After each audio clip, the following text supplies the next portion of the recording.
At first glance, a compost pile can seem like the setting for a Halloween tale, steaming, shadowed, full of strange shapes and shifting life. There are webs spun by fungi, ghostly vapors rising in the cool air, and the faint scent of rot that makes most of us take a step back. Yet beneath that spooky surface, something extraordinary is happening. The compost pile is one of nature's most powerful classrooms, a place where decay becomes design, and what seems repulsive turns out to be miraculous. In this dark and bubbling world lives one quiet teacher, the red wiggler worm. She moves through the unknown with calm precision, helping turn what we discard into fertile new life. And through her work, she shows us something essential about resilience. The transformation often begins in the very places we'd rather avoid.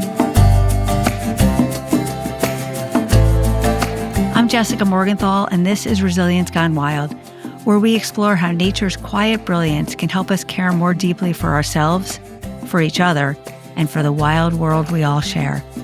Today, we enter the compost pile to see what the worms know about turning ick into wow.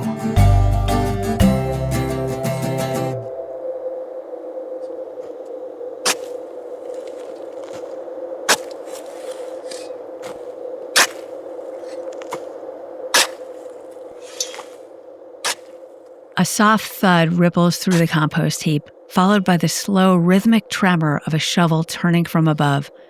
A new layer has been added and stirred. Apple cores, coffee grounds, curls of pumpkin skin, scraps of paper, brittle leaves. The mix is cool and heavy, still raw and full of air pockets. Sharp scents of fruit and damp earth drift through for a moment before settling. Deep inside, she feels the vibrations slide through the ground around her. She has no eyes or ears, yet her whole body listens. The skin senses pressure, moisture, and warmth. Tiny bristles register texture and motion, and the cells around her mouth detect the chemistry of her world, signals that tell her what's nourishing, what's neutral, and what to avoid. Every shift tells her something: how thick the new layer is, how damp the mixture has become, how alive her world remains.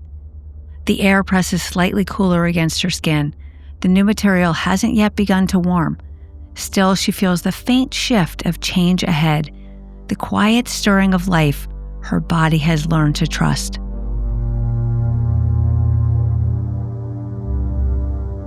She is a red wiggler worm, an Icenia fetida, which translates to smelly worm. She's small, segmented, and exquisitely adapted to her world. Barely the length of a child's finger, her body glistens reddish-brown under light, divided into more than 100 flexible rings that expand and contract in quiet rhythm. Her lineage stretches back more than 500 million years, part of the great community of worms that have long broken down leaves and fallen wood beneath forest floors, meadows, and riverbanks. The original composters of the earth. Yet her own kind is relatively new, just a few hundred to perhaps 1,000 years old, a specialist that evolved alongside humans when manure piles and compost heaps created a warm, nutrient-rich world to call home. Though famous for her appetite, she does not feed constantly. Like all living things, she follows a rhythm. She is most active at night, when the air above cools and the light she cannot bear disappears. In the day, she rests within the bedding, her body slowing, conserving moisture and energy. When temperatures stay between 55 and 77 degrees Fahrenheit, she thrives. Too hot or too cold, she drifts into a kind of suspended calm, waiting for balance to return. Rather than constant grazing, she eats in cycles, a rich meal, then digestion, then pause. In the best conditions, her community can consume nearly half its body weight in food every few days, transforming scraps into soil in a slow pulse of work and rest. Her body carries that ancient design, refined for her modern niche. Those 100 or so narrow segments contract and stretch in waves, pulling her forward with no legs or bones. Bristles on each segment, tiny setae, grip and release in rhythm, anchoring her as she moves. The front end, soft and narrow, is her guide, a mouth and sensor in one, attuned to vibration, temperature, and chemistry. The thicker back end steadies her through the shifting pile. She breathes through her skin, a living membrane slick with mucus that keeps her moist for oxygen exchange, protects her from abrasion, and lines her tunnels so they hold shape and air, giving the microbes around her room to breathe. Inside her, a primitive yet capable nervous system runs the length of her body, a chain of ganglia connected by fine cords of nerve fibers. It isn't thought as we know it, yet it allows her to learn, remember, and decide. She can weigh signals, moisture, heat, acidity, the promise of food, and choose her direction. When conditions shift, she adapts. When danger stirs, she retreats. When the world is right, she moves forward. Every motion is a quiet, active decision, guided by sensation and memory rather than instinct alone. Near her head lie 5 pairs of small hearts that pulse oxygen-rich blood through a simple network of vessels. Her crop and gizzard grind the meal she swallows. Her intestine absorbs nutrients, and her nerve chain acts as both spine and brain. She can live 1 to 5 years depending on the balance of heat, moisture, and food. Her entire body is tuned to pressure, chemistry, and change, a living instrument for renewal. She was born from a lemon-shaped cocoon no larger than a grain of rice. Like all red wigglers, she carries both male and female organs, yet she still needs a partner. When 2 worms meet in the dark, they line up belly to belly and exchange tiny packets of sperm. Both later secrete rings of mucus that slide off their bodies and harden into cocoons where new worms will grow. Each cocoon may hold 2 to 4 hatchlings, pale and thread-like, that feed within days of hatching. In good conditions, each adult can produce several cocoons each week, quiet, glistening cases of new life that swells the compost with invisible generations. If the tail tip is injured, she can replace some of those rear segments over time. The front end, with the brain and vital organs, cannot be regrown. When disturbed, she releases a pungent yellow fluid that deters predators, the fetid warning that gave her species its smelly name. Underground, she's never entirely safe.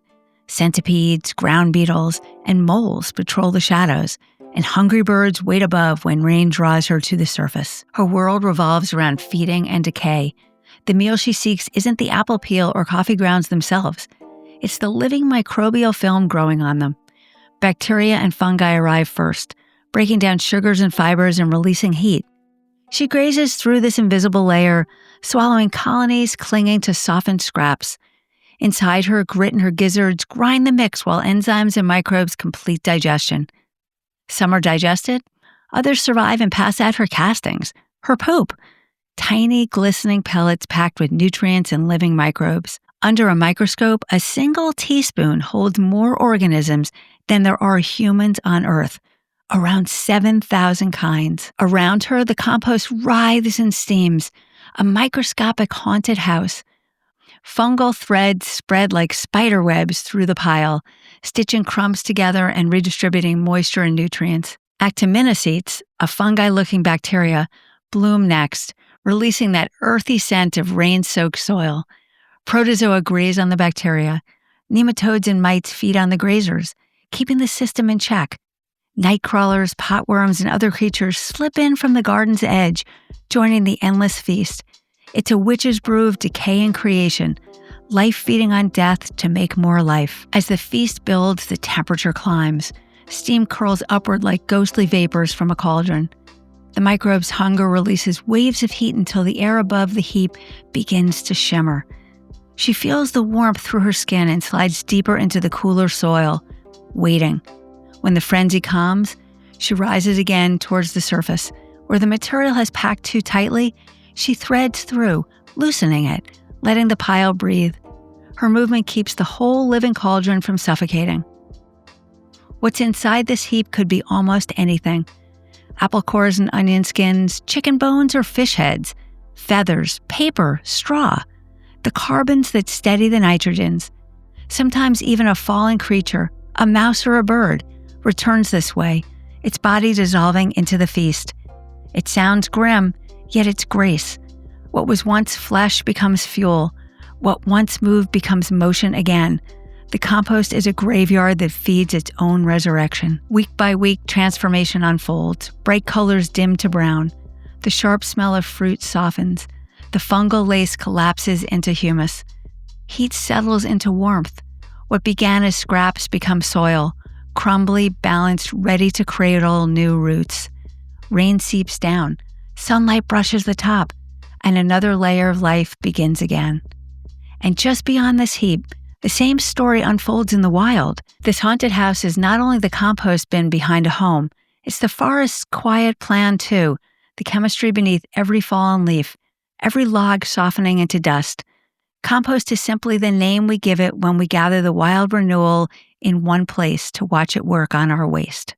To most eyes peering in from outside the magic, it all looks grotesque, a world of slime, steam, and unseen mouths. Yet stop to open your mind and heart, and the wow creeps in. The fear begins to fade, and amazement at nature's brilliance takes over. As in so many corners of nature, judgment gives way to awe at all that happens during transformation. What once seemed spooky becomes sacred. This haunted compost reveals itself as the beating heart of renewal. And through it all, she moves, patient, glistening, unafraid of the dark. A small red thread in the great breathing web that transforms what we discard into wonder.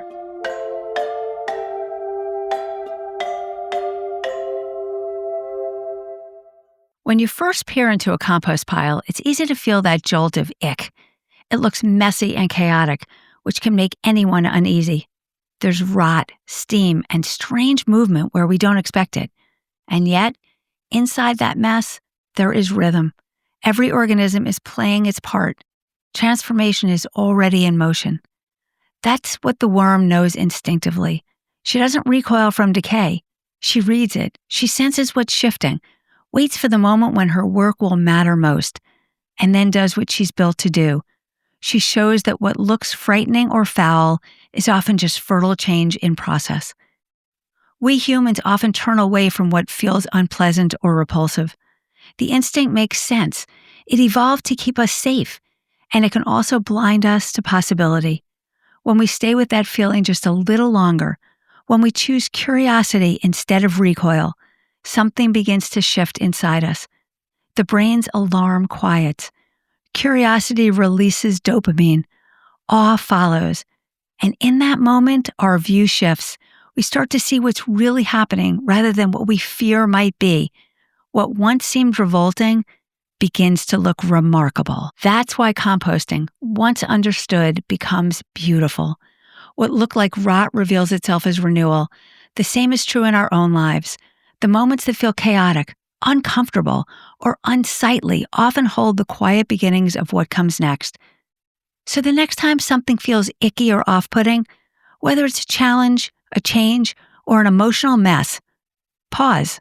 Stay curious. Look for what might be breaking down to make room for something new. The worm reminds us that the places that first trigger ick are often the very ones that feed our next beginning. And if others you care about seem too often buried in the ick and struggle to open themselves to curiosity and wow, this is a great time to stop and share this episode with them. So now to my guest, Tim Steckel, who is reshaping how the world sees the magic of composting. He's determined to change our feelings about compost from ick to wow.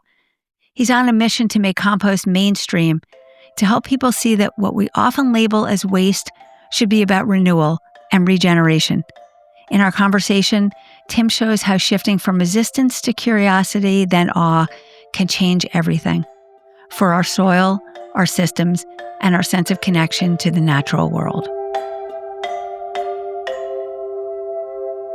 Welcome, Tim Steckel. I am so thrilled you're here, and you've got your compost hat and your Another World is Possible shirt to show it a little bit, and we can't really see it that well. There you go.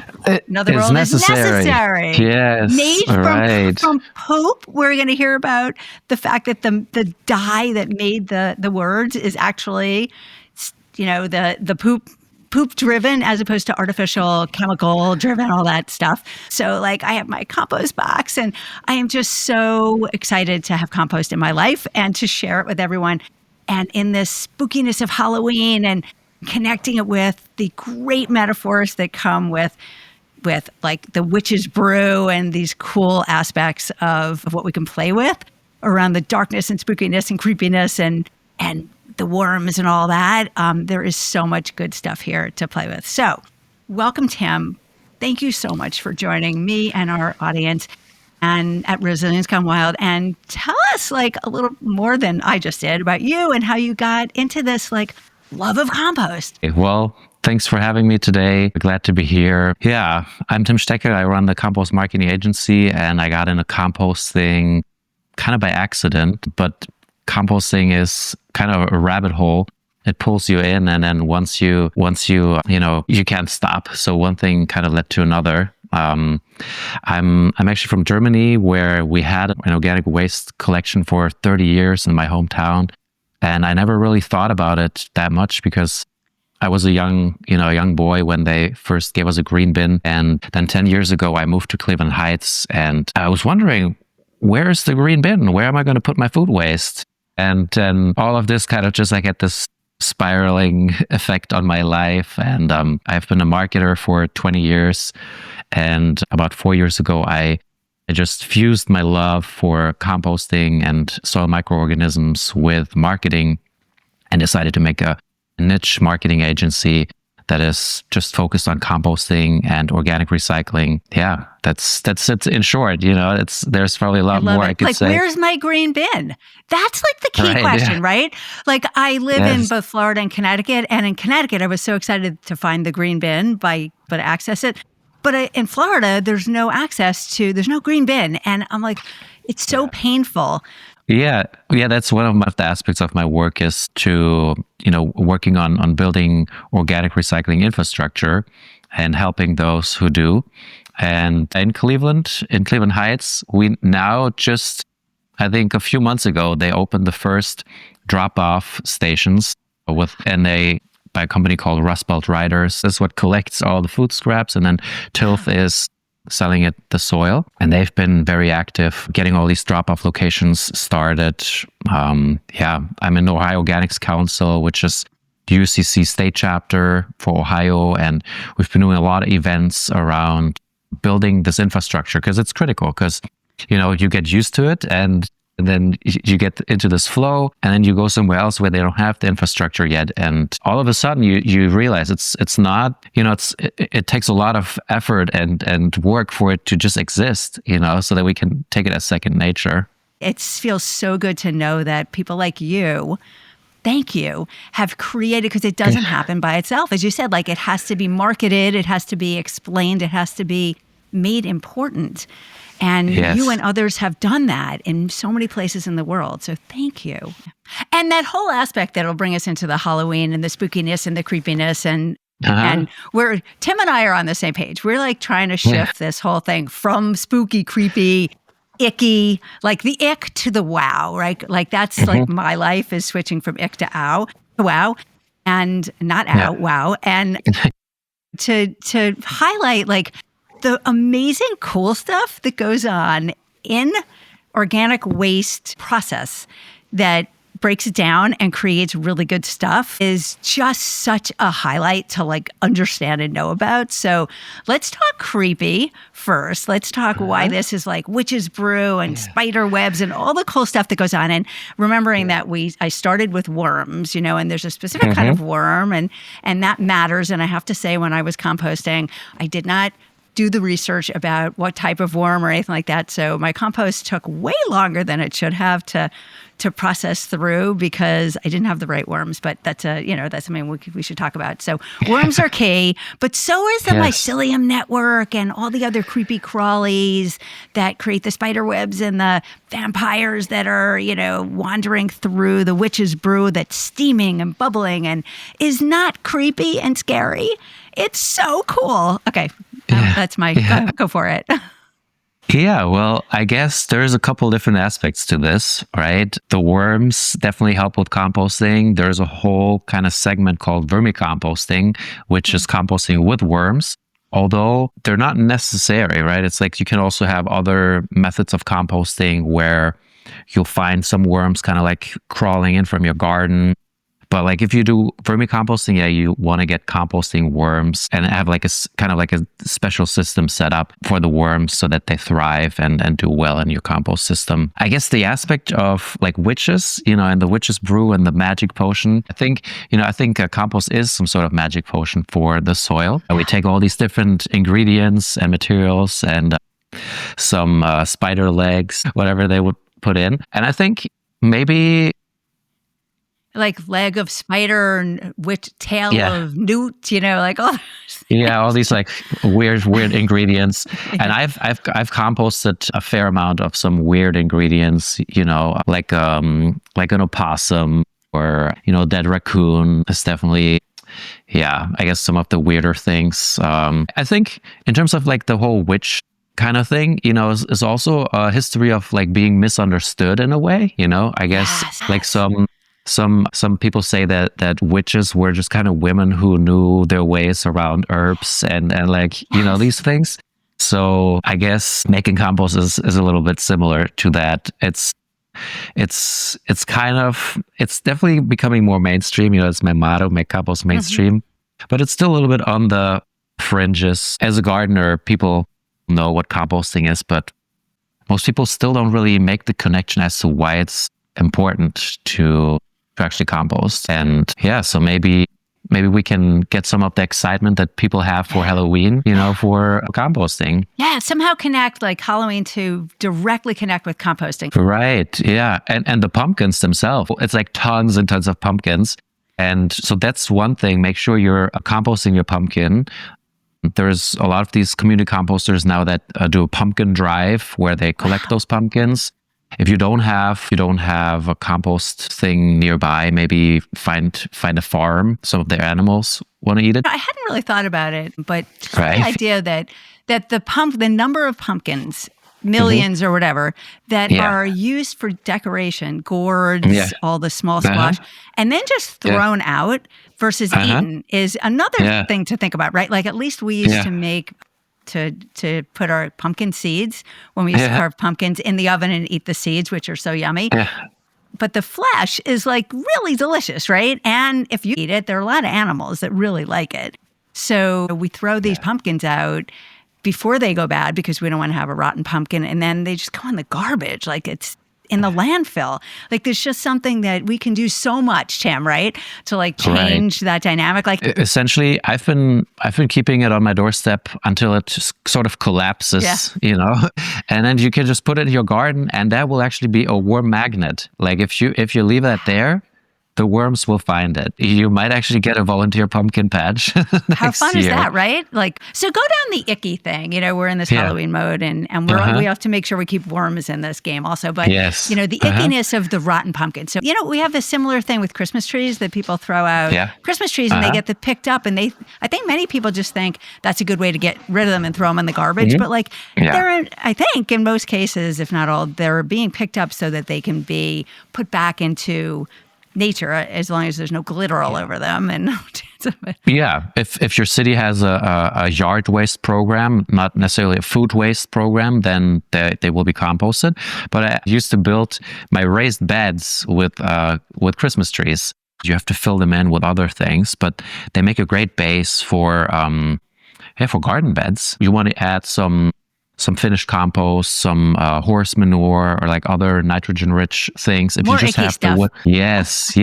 And the icky thing is really, if you think about it, our trash bins are icky, and it's because we put all these things in there like combined, I guess if you actually start composting, if you have your separate food waste container, then your regular waste will be less icky. So go down that path. Like we're trying to get rid of the ick. Like composting is actually not icky. No. So if the ick really comes from anaerobic digestion in a way. So composting is an aerobic process. That means we need air, we need oxygen in our materials. And if you just have a bunch of food waste that's kind of sitting in a bucket or in your container, then it lacks carbon. Food waste is high in nitrogen, And if you just leave that by itself, it'll just start to really get icky and smell bad. And that's a very easy way to troubleshoot your own composting. If it smells bad, usually there's two things. It's either not enough carbon material, and carbon material here means leaves, wood chips. Brown versus green, right? Brown, yeah. A cardboard or stuff Paper, like this. Yeah. Paper, it's like, I used to be able to just kind of recommend cardboard and paper, but there's a bunch of paper that has like forever chemicals in it. And so it's weird. Straw, like if we're going back to like Halloween decorations, some people love to like put a straw bale out. That's your carbon. So you can blend that with How awesome with is food that? waste. Yeah. So essentially, when you compost at home, you got to make sure that you have a carbon storage, so to speak, because you have food waste every day, a little bit, right? Right. Yeah. But you don't really have a constant You do supply with of Amazon carbon. boxes. Yes, you do. If you do have those, yes. And so, yeah, or like brown paper bags, another thing. I used to like collect all my leaves in the fall and put them in kind of like a storage. You can like keep in those bags, put them in the garage. I keep in my chicken coop. But yeah, so every time you add a little bit of the food waste, you add some of the carbon, and then the carbon actually absorbs all these bad smells. And then finished compost, obviously, if it's finished, if it's went through the stages it needs to go through, it doesn't smell bad at all, right? Tell me about, I think it's called Oscar, but these machines that you put your waste in and it grinds it up and chops it up so that it's doing some of the work that the worms and the other critters are doing. And I'm not sure. And then they use it as compost. I'm not sure. And it's like a one-day thing. Like, talk about that, because that's a popular new way to compost. Yeah. So there were essentially three things that you just mentioned. First thing is Oscar. Oscar itself, I think it's just a collection system that has monitors and there to educate people on using the recycling things. So Oscar is a system that is like airports and other areas where there's high traffic, a lot of people, and you don't just have the organic waste, but you have like recycling and other waste streams. And then it helps you to recycle, essentially. That's Oscar. Then we have these food waste machines. And there we have a couple different types. So one is, there was like this whole controversy about them pushing into the market and calling themselves kitchen composters. Yeah. And then the composting industry like kind of had to push back and say like, wait a minute, like this is not actually compost in here.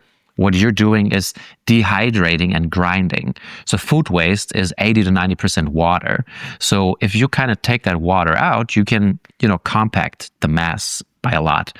And that's kind of this one day thing where you put it in and then it's kind of gone. And then what do you do with it? What do you do with that? So that's the other thing. So what are you going to do with this? If you have this sort of like dehydrated and ground up digest state, that's what we call it, it's not finished compost. And I think these machines do a good job of like taking the ick out of it in a way. You need to still compost it. So like put it outside and give it time to mature. Blend in some other ingredients like leaves, because if you rehydrate it, it's just kind of sloppy. So you need to make sure it gets some texture. If you want to compost things, the more surface area you have, the better the composting process will work, because the microorganisms will start to digest it, right? So like if you think about, if you have like, if you chopped off like branches of your bushes, you want to like, maybe like run them through a shredder, like a wood chipper, so that it's small, more surface area, better material. With these kitchen machines, there's like one company that stands out for me, it's Wrinkle. And they actually add like microbes into their thing. So that then kind of takes it back into the composting direction. And it's less of just a powder, and it has actually some life in it. It also doesn't produce finished compost, but it's something where, it's already inoculated with microorganisms. And in sort of like, I look at it like from the big picture. I want to make compost mainstream. So we need to have a lot of different options, right? Some people, they will have the bin at their house. Some people have, something in their backyard. Some people have a pickup service. And then some people will use these machines in their kitchen. I think like once you start using one of these machines, you actually realize how much food you're wasting. Because like if you have this like dedicated spot for it, then you become more aware of, oh my God, like I'm I maybe could have like done something with this. And like in terms of like spooky things, right? Like the average household in the United States wastes $2,900 every year on food that they go straight in the trash, right? Yeah. So that's like a little vacation right there.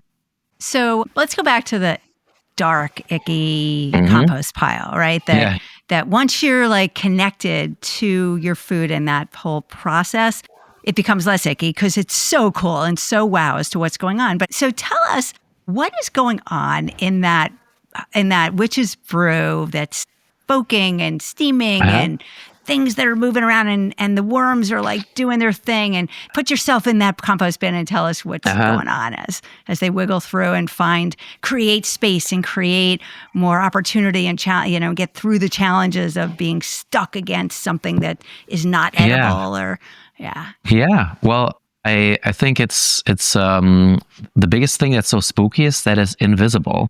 So it's hard to imagine for us. It's like the microorganisms, we can make them visible if we use a microscope. And once you do that, I think it becomes less scary. And there's so many different microorganisms involved in composting. Bacteria, you mentioned fungi already. We have nematodes, and then we have protozoa. We have little things that shred things. Like the worms are actually already pretty large. We can see them, and the worms are actually eating the microorganisms who are breaking down the food. So a lot of people think that the worms are like munching on the apple, but that's actually not what's happening. The microorganisms are munching on the apple, and the worm is eating the microorganisms. So the worms are actually carnivores and omnivores. They're not herbivores. Oh yeah. They're definitely. And that's probably a matter of definition, right? Because microorganisms aren't really classified as animals because they're like single cellular organisms. To me, like once I've started using the microscope, like to me, microorganisms are just an animal. Like to me, the nematode is just like an elephant is an animal to me, So yeah, these 1 teaspoon, it's just like, I don't know, a lot of people have heard this, but like 1 teaspoon of healthy compost has like more microorganisms than we have people on this planet, right? And that's 1 teaspoon. So if you have a compost bin that's like a cubic yard, just imagine how many organisms are actually in there. And okay, stop for 1 second. Tim and I have a side goal that we're going to try and make compost accessible, easy, fun, all that stuff. So, there's some great activities and experiments and fun exploration that changes it from ick to wow. And this is like the perfect one, right? So if you're listening to this and you or your family or your community or you're in an education space, like get yourself that microscope that's probably nearby or is accessible and take a teaspoon, take a little bit of what's in a compost heap and be blown away, like go from ick to wow with these little experiments that are just life-changing, right? It goes from possibility to absolute, necessity. Yeah, I always say the microscope is like a never-ending subscription to the zoo. Like your zoo pass, you have to renew every year, and it's also nice. Plus, there's much more variety under the microscope. Like if you go to the same zoo, you'll see the same kind of animals. But like you say, like this, like ick to wow. And I've been doing workshops with kids, where I bring the a worm bin, and they're like, you can always see like some are like right in there, like, oh my God, like let me dig through the worms. And there are like some kids, they're like, oh, I don't know. And then like slowly they're like, maybe like want to touch a worm. And then I show them the microscope. I take a penny and I say, look at this penny, let's put it under, so they can kind of realize, oh my God, now I see all of this larger. And then we take some other things, put it under, and I'm certain I have inspired some kids to become a microbiologist in the future. Yes, and I have to put out there that it's an incredibly important part to think about is the influence we as adults have, which is the biggest influence to defining things as ick versus wow. Yes, and the microorganisms, I think that's another thing how people can relate to it. We are like our body, is like 1 to 1.3 like as a ratio is like microbial cells, right? Like for every human cell, we have about 1.3 microbial cells. So we have like a trillion body cells, and then 1.3 trillion microbial cells. So we live like in symbiosis in a way, right? And Totally. and like you mentioned something about washing hands. I just heard about a study a month ago or so where they had people wash their hands like kids and then put them in compost before they ate. So like one group ate, washed their hands with soap and then went eating, and the group with the kids where they just washed their hands and put them in compost, and they could see that the microbiome in their gut actually improved. So wow, it's like it really, there's so many things where we're interlinked. I think like connecting back to nature through our food waste, I think it ties all in. Like healthy soil means healthy people. It's all connected. So can you continue down the path of like what happens in this compost pile, all that good stuff that's happening that it involves poop and all the other cool stuff. So yeah, go ahead. Yeah. It's essentially a chain reaction of metabolization. So like the bacteria start to eat into the apple, or the fungi. So the mold that you see as a fungi, they start eating into which this. we think of as the spider web, right? That's like the setting of the whole thing that holds it all together. Right, but like for the worms, like this nice white fluffy mold is like a pot of spaghetti, and they slurp it up, and then the bacteria, they're getting eaten by nematodes, or there's like amoeba coming in and they eat the bacteria, and it's this whole thing of something eats something and then gets eaten by something else, and their excrements are being eaten by something else, and which is kind of the food chain, right? Like, let's be real. It's absolutely. Like, it's our food chain too. We're just eating things that eat other things. Yeah, and in terms of this particular thing, where we have a term, it's called the soil food web. So instead of it being a chain that's kind of like one directional, it's really a web of these going back to the idea of the spider web. And you need all these different players in it for it to work, and that's what makes healthy soil. That's what makes a healthy gut. You need to have the balance between microorganisms. The worm itself has a microbiome in its gut. That's why worm castings are actually such a great soil amendment or fertilizer for your garden, is because it gets enriched by the microbiome of the worm. So healthy or a good vermicompost has 6,000, 7,000, 8,000 different species of microorganisms in it. So if you think about that variety, right? Like which zoo has 6,000 to 8,000 different animals? So it's mind blowing to think about. Like if you ask somebody to name all the species they knew, right? They would be large. Like people wouldn't have any sense that all this small stuff is much more prevalent in terms of the number of species, and we underestimate them like crazy. Like we have no idea the exponential number of small creatures that are microscopic, or just that aren't that visible. They don't even have to be microscopic, that we're completely ignoring as vitally important to our ecosystems. Absolutely. Yeah. And they also have I don't know if you've heard about the story about like the return of wolves in Yellowstone National Park, where the introduction of wolves had an impact on animals like deer, and they would start to move more. And before that, so like it reshaped complete like rivers, because there were now other plants that were allowed to grow, which otherwise would have been munched on by these deer. And that is similar with microorganisms. And it's like, if you think about 6,000 or more, like I've seen like 9,000 different species in a compost. Imagine these connections with each other. So, and that's the same thing in your gut. If imagine you had a soccer game but no goalkeeper, that game wouldn't work really well. Awesome. What else you got, Tim, as we wrap up and fall in love with the ick to the wow? Yeah. I'm really thankful that I had this opportunity to be with you today and share a little bit about composting. Like you said, you can reach out to me on LinkedIn, Instagram, if you have any compost related questions. As a a composter yourself, at home, you can reach out. But also if you have any sort of projects around food waste, reducing food waste, making good use of organic material, educating people on this whole thing, soil microorganisms. Thank you, Tim. So appreciate Thank you so much for having me. Yeah, amazing. We'll stay in touch. Great. Thank you. Yes. Bye-bye. Talking with Tim reminded me that transformation starts with discomfort. Compost isn't clean or comfortable, and neither is growth. Both begin with that shift from fear and ick to curiosity and eventually to awe and action. You could hear that arc in his stories. The ick lives in the wormy, squirmy, steamy mix of decay, the part most of us want to avoid. Then comes curiosity, that moment of leaning in instead of turning away. What's really happening in there?